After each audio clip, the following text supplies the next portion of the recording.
राणेंच्या ईडी सीबीआयच्या file open केल्या तर ते तिहार जेलमध्ये असतील असं राऊतांनी म्हटलेलं आहे। नारायण राणेंनी केलेल्या दाव्यानंतर राऊतांनी हे प्रत्युत्तर दिलंय। कोरोना काळामध्ये पैसे खाल्ले, आता बाप बेटे आज जळात। उद्धव ठाकरे आणि आदित्य ठाकरेंचं नाव न घेता नारायण राणे यांनी हा दावा केलेला होता आणि यावर आता राऊतांनी प्रत्युत्तर दिलं।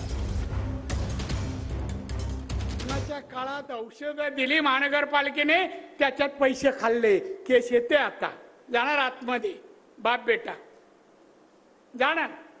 ही ब्रेकिंग न्यूज जाणार। माझी पण यंत्रणा आहे, शाडी विडी वेगळे नाही, आपली राणेंची यंत्रणा वेगळी आहे। अनेक जण कुठे जातात, कुठे फुटतात, कुठे उतरतात, फार बारकाईने माहिती असते माझ्याकडे। नारायण राणे यांनी वक्तव्य केले की उद्धव ठाकरे यांना अटक होणार। नारायण राणे यांनी वक्तव्य केले उद्धव ठाकरे यांना अटक होणार। मग नारायण राणे कुठे राहतील 2 महिन्यांनी? त्याचा 2 महिन्यात सत्ता आमची येते देशात।